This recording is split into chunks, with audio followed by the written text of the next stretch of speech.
Welcome. All right, welcome to the first episode of Chronos Email Showdown, where we break down email campaigns, automations, and such in order to find that 1% improvement that ultimately adds up over time to grow your e-commerce brands profitably and sustainably over the long term.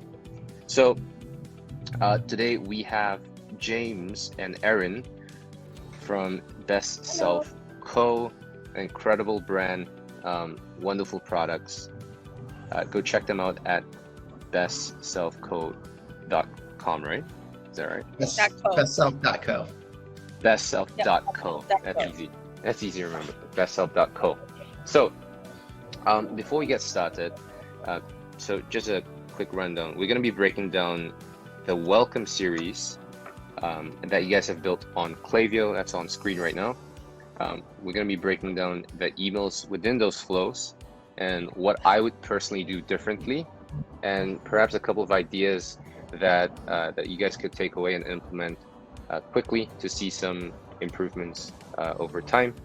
And that the idea here is to focus on the highest impact activities that we can embark on with the lowest effort possible to maximize not just ROI, but also a return on time spent on a program like this. So why not, Erin, could you give us a breakdown on just what your brand's all about, and who you are and what you do at a company?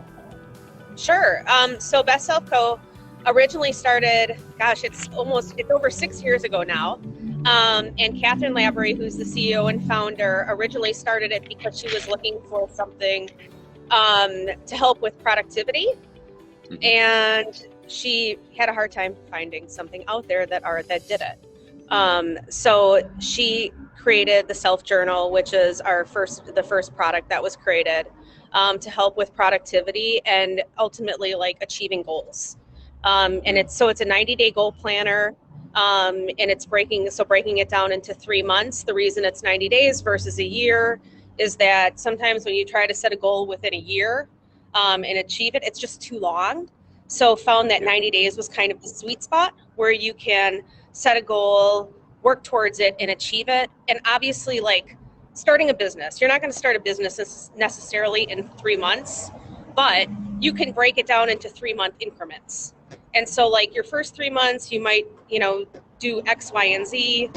The next 3 months, you're doing something else, and it's tangible, and just easier to break it down. And we always talk about like small wins, like the importance of small wins.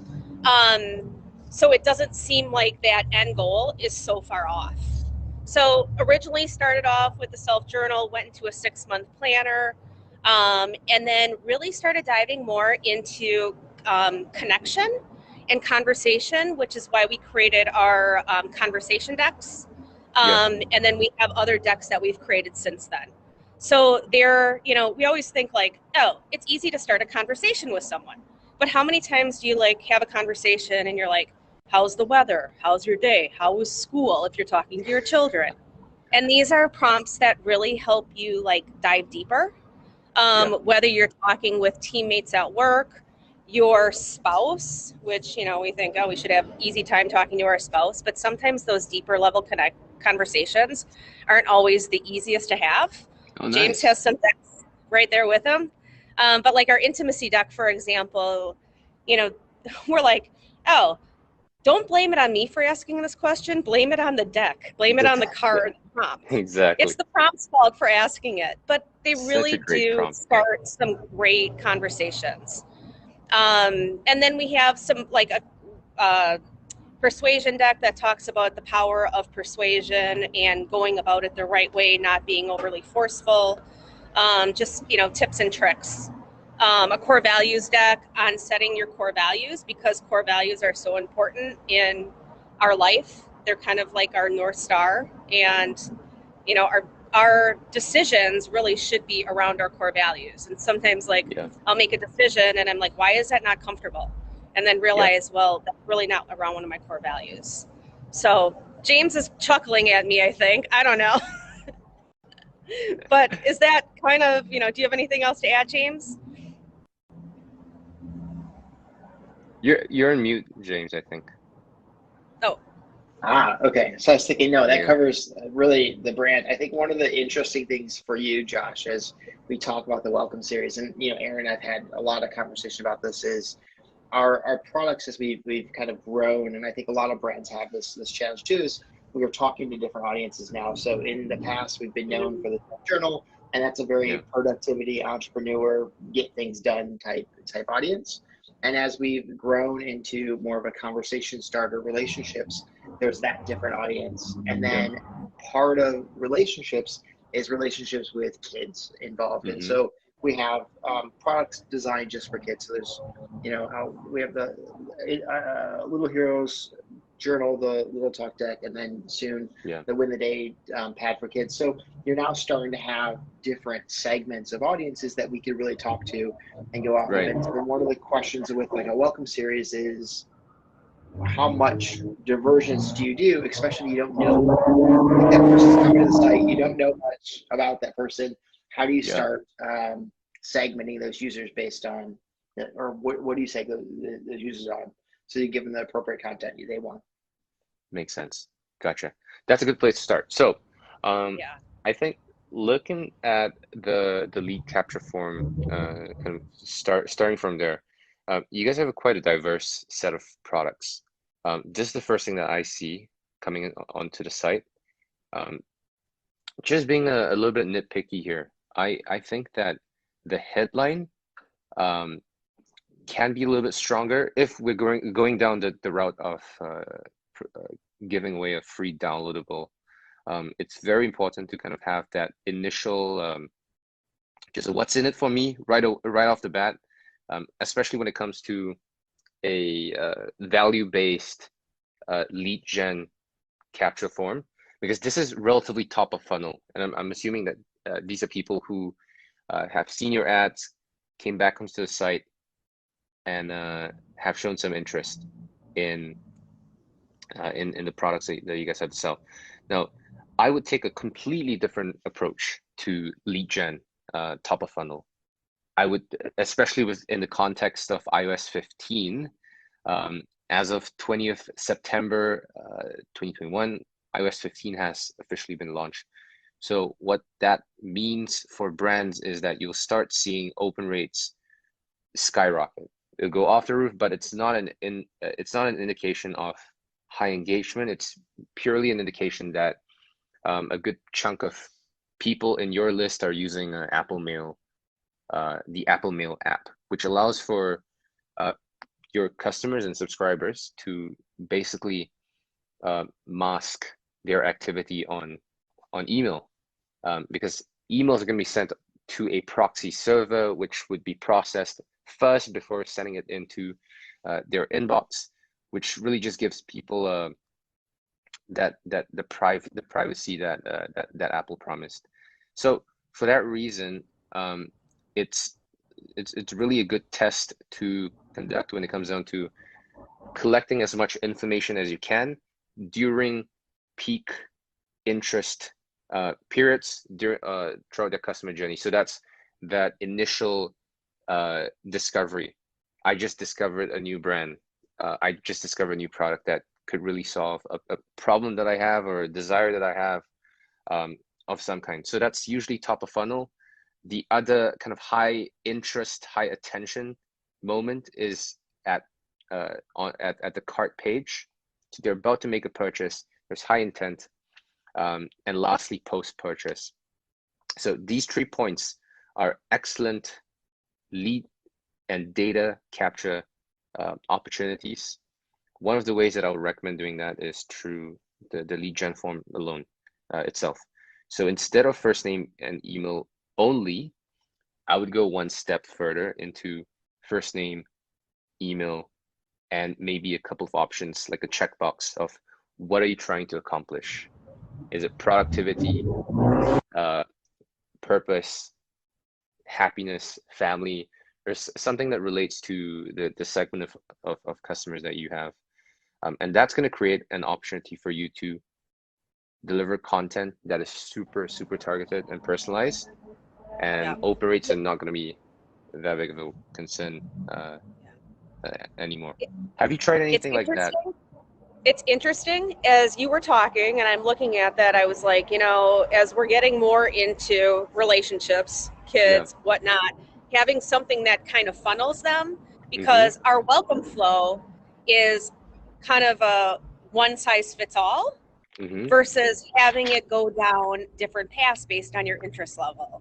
And so if we were able to introduce that up front, then you're able to deliver more of that relevant content while still sprinkling in some of the other things that we offer. But at Exactly. least right now we start with, we start a little bit more generic where we might have top sellers, Mm-hmm. but then we really push the journal. Well, if somebody's Yeah. coming in and our self journal, if somebody's coming in looking for something for their child, that doesn't apply to them.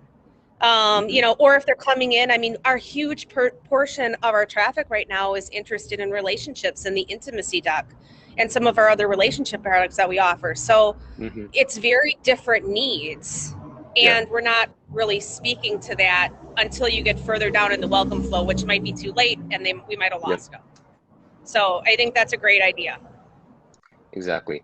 What that creates as well is an opportunity for you to be segmenting very, very early on in the journey, even before they become a customer, which creates a huge list of audiences that you can then use for retargeting or as a maybe a lookalike audience set as well. And now when it comes to let's take a look at the form performance here. I think yeah, that's the one. So when I look at something that is a lead gen form that is not discount oriented, the take up rate, the form submit rate is generally going to be a little bit lower for sure. So if I look at how long has this been implemented for? Has it been 30 days? Oh no, just a couple Couple weeks. weeks. Okay. Yeah. We test a lot Couple of them weeks. throughout the year. And this one's the newest one that we did because the digital downloads have been a really good lead gen for us, especially in like Facebook ads and whatnot. So this one, I think we tested this one because we were running a couple different ads on Facebook and this download has done the best. So then we started testing on the site too. So Right, that makes sense. Do you drive any traffic straight to your product page? yes, all of our ads go right to the product pages. So this is more Gotcha. like people who stumble on the homepage or whatnot. But I'd like when you're talking about the quiz. We've never done like the quiz type thing. I summarized. I made it smaller, like it's a quiz. Yeah. Well, you never know that with. How do you do that with Klaviyo? Maybe that's a whole other discussion we could have. Is how to make a Let's do quiz that. on Klaviyo. But all right, I won't distract. And it's definitely, and we can definitely do that. Because I was actually thinking that for some of the emails, even just to help bolster some of the click rates. But if we can do that right up front, like I think that's great. I had that aha moment, like you said, or like I said, as you were talking. Yep. Nice. Very cool. And yeah, it's absolutely doable on Klaviyo. And the beautiful thing about using Klaviyo forms is that anything that like a customer clicks and does on the form is automatically loaded up into the profiles of the customers in Klaviyo. And Klaviyo acts like a customer data platform for ecom. So it's perfect. You can create segments dynamically, create automations dynamically. One of the things that I would do is just immediately after the download, if you do nothing at all right now, here are a couple of things to just implement right away that I think is gonna just help a ton. Do a retarget on those who have not clicked on the link, or if it's possible, I'm not sure if it's trackable, but for people who have not landed on this page, I'm not sure if that's possible because it's a CDN page. So that's going to give you an opportunity to retarget those who have either opened the email, clicked, but opened the email but have not clicked, or hasn't opened the email at all. Now the open rates are going to be a little bit iffy moving forward, but click rates are still going to be a reliable metric. So I would do a retargeting email, and all you got to do is switch up the subject line and maybe just simplify the email that you have here to a simple, just one-liner, or you can kind of recreate this and switch up the content a little bit. That's an easy win. Yeah, and I'd probably put, I mean, because the download, the CTA button is pretty low, we should pull it, even in this one, pull it up. Exactly, yeah. Personally, I wouldn't be too worried about that because the first thing that I see is this, and this acts as kind of a CTA. So if you had an email heat map of sorts, their eyes are just gonna go here, and so that's fine. This is clickable as well, right? Yeah, perfect. Yep. So that's okay.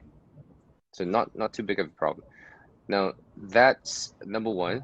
So that's the old one. 36% click rates. That's really good. So people who are downloading this, people who signed up for the downloadable, they're genuinely interested, it seems. So the next thing that I kind of caught at this point in time is there a, so this is purely a kind of a freebie.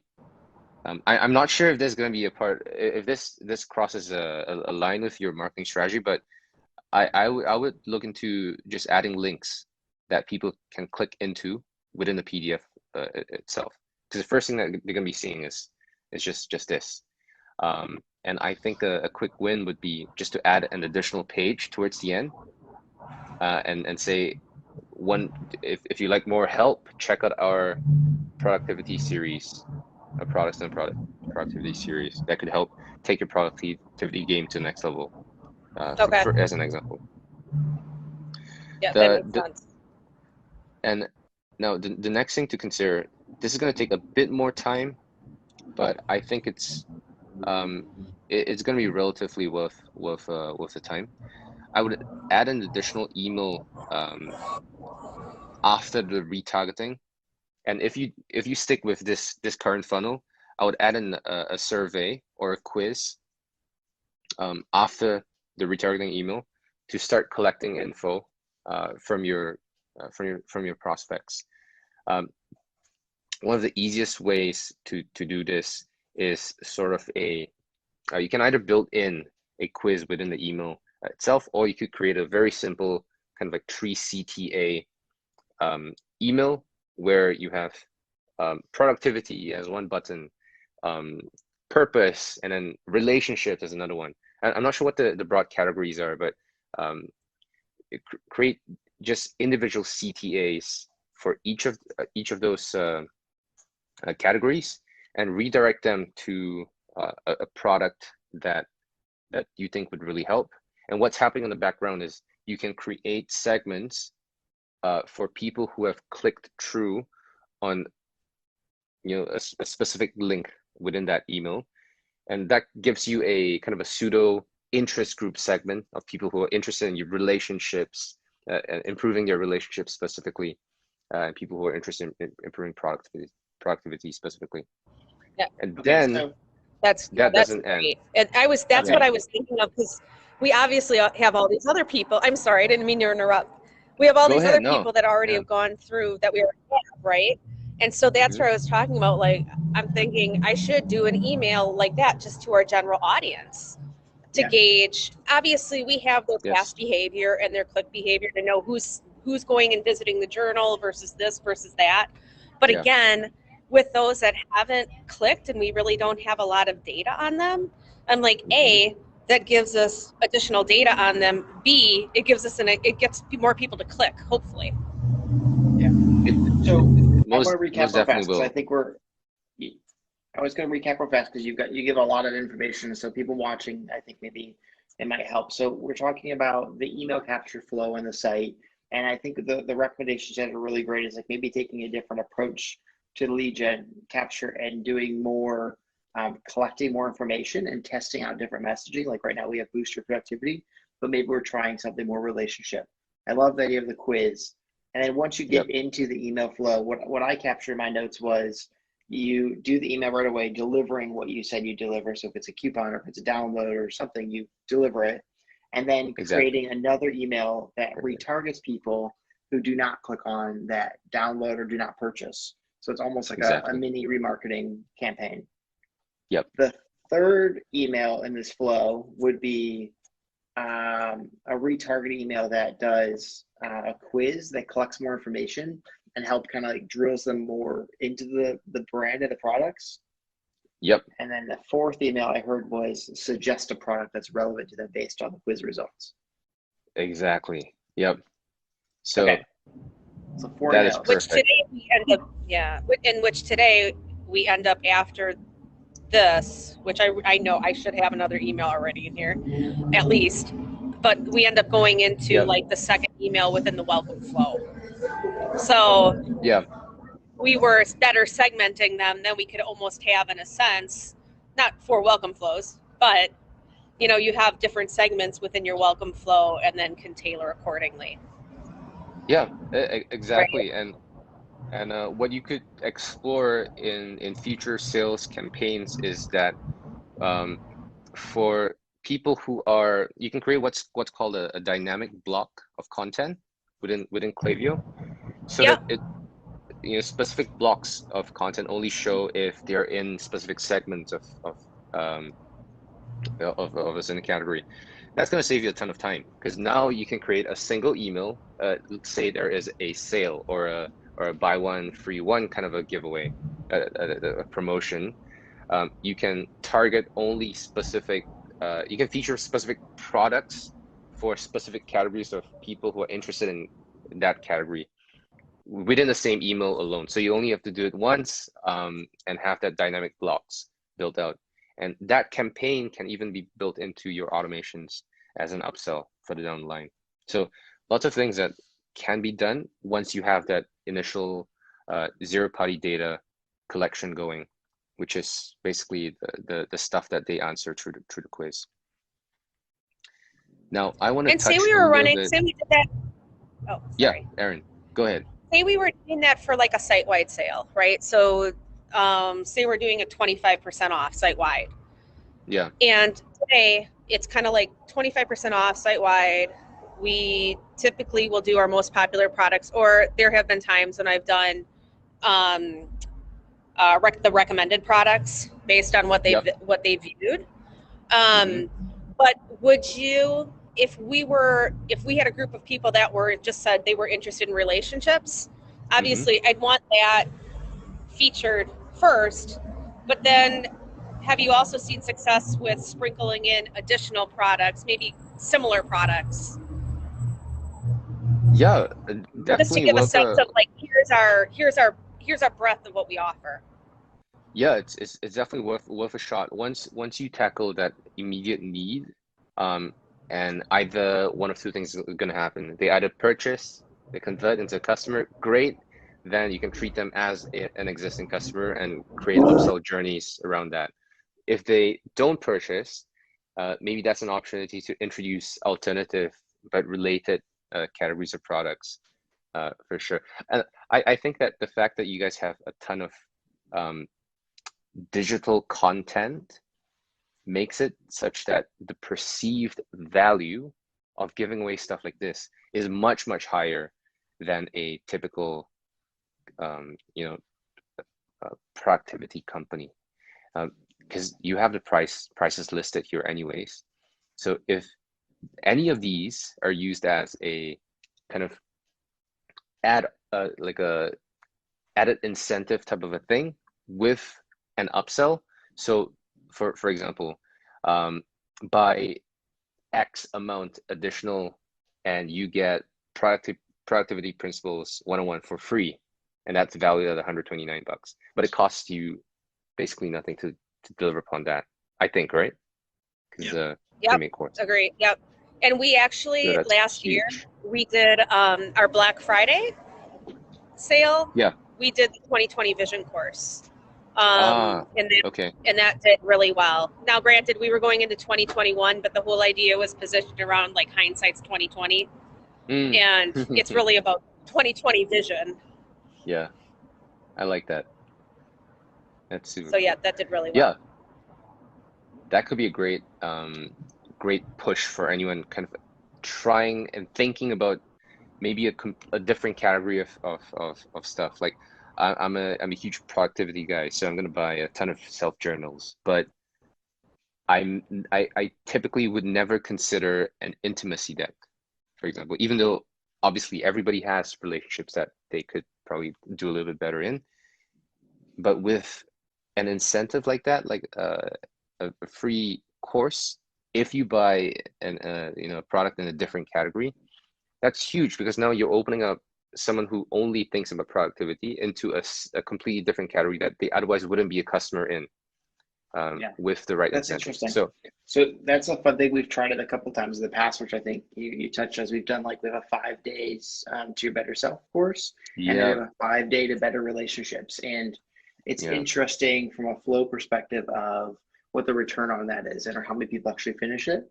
But that's a really good value add because it's good content that kind of goes with the products and also goes with the pain point that customers are facing. most definitely. And it seems like engagement is really high, like throughout the 5, 7 days. I know it's more Hmm. than 7 days, but yeah, throughout the 5 days, 39, 40%. Let me have a look at the longer time frame here. That's going to take a while, but yeah, it seems like retention throughout the 5 days is doing really well. Yeah. So that's really cool. I think that this is again another opportunity for you to collect more data if you haven't already. Like fill out this quiz, fill out the survey, and get a free course of some kind. Because that's all I can think of right now, like top of mind for me, for in a lot of the conversations I'm having, is collect as much data firsthand through your customers directly as much as you can, like just Yeah. zero party data, because that's That's gonna interesting because Yeah. it's so different than what we're used Yeah. to, And right? that's Like what I've been we're reading, but used to, I was gonna say, we're just so used to like not having much data. Like we're always trying to make our forms as small as possible. And I think it's yeah, all flipped on its head is like, nope, ask for more information because you're qualifying the customer better. exactly. And yeah, the thing is, Sorry. that's what you know, I've been reading. Oh, sorry. No, sorry. Go yeah, ahead. and I'm Like thinking iOS if you're 15. yeah, if you can keep your form submit rate at about 3 to 5% or improve it by a little bit, even if it stays the same, you're way better off because you're getting a lot more data that you can use for targeting and personalization. Now, Mm-hmm. there was one thing that I wanted to point out. All right, last thing here. So this I understand is the main kind of welcome series that you have that isn't tied to a. So I know that there's a lot going on here, but I'm just gonna point out that email number 1 over here. What I would do is I'm not sure why is there a reason for the 1 day delay? Let me see. It's not It's mainly because, and I really should put another break in there, but it's because they're typically, before they actually enter this, they're getting there's another email that they're getting. Oh, So okay. it's just so they're not like bam bam. I mean, we could, and we did. We had it down to like, I think it was it was 2 hours. Okay. I see. Gotcha. That's fine then. If you if you stagger it out a little bit. But this is a really personal style kind of letter. What I would recommend here is, because it doesn't seem like it's performing as well as the rest of your emails are. I would presume that this email should be performing much better than 27% and 3% click rate. What I would test is, and this is going to sound pretty crazy, but I would turn this entire thing into a pure text-based email with no HTML, so no logo, no CSS. It's just going to be pure text. I'll do that as a split test against this email, and I'll be curious to look at what the opens and clicks are going to be like, because what that often ends up as is you see these emails landing in the primary tab a lot more often than otherwise with just a pure text email. But then again, I take it results may differ. Okay. And I take it to, if it's just going to be a pure text space, like you wouldn't do any embedding with images in this one, just like leave it pure text. Yeah, because it's so close to being just text anyways. Yeah, I'll just go pure text, and maybe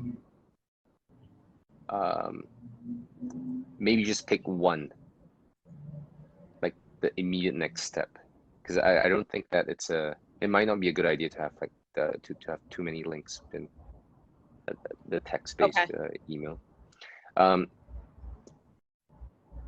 Something else to consider, this is also a really good opportunity for an SMS campaign to go out.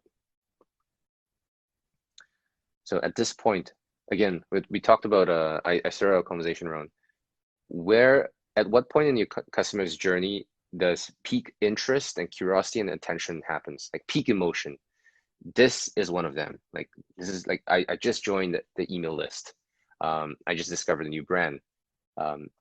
This is where I would presume attention is going to be relatively higher. And that's why most welcome emails perform really, really well at like 40 plus, 50% plus open rates. So this is a good opportunity to kind of latch onto that kind of presume the result and use an SMS to initiate a conversation and get people kind of used to the fact that you're going to be sending out SMSs further down the line. So nothing to sell, just hey, notice you're on our list. Thank you so much for being here, and here's what you can do. Or just a kind of an engagement play, if you will. So that's how I think about it. And would you recommend that we do, so when you look up front at the email capture, like some have, and we've done it before too, where it's both email and SMS right up front. Mm-hmm. Would you recommend, and we kind of go back and forth with it, right? Like, we're like, well, you know, again, it goes back to the whole thing of you don't want to ask too much, but then you want to get as much information as you can. Yeah. Do you do the SMS so like an email SMS capture? And have you found better success with just doing email or better success with doing both? And I mean, I like the idea of doing the SMS within the welcome flow. Yeah. Because it's a little bit softer. It definitely is. And I think you can test one of two, you probably have two options here. Number one, have it as part of the sign-up form, like a two-step sign-up form. Email and then SMS for an added benefit of some kind. The alternative would be to capture phone numbers through through this flow. So on top of the survey, for example, you could ask for a phone number, or you can have people text a code to your short code. So that's the text to join. Yeah. Okay. One more thing about building SMS lists is that we would have a banner that kind of gives people the instructions on how to join your SMS list. Just text best self or start to this number, and you get kind of subscribed to the list.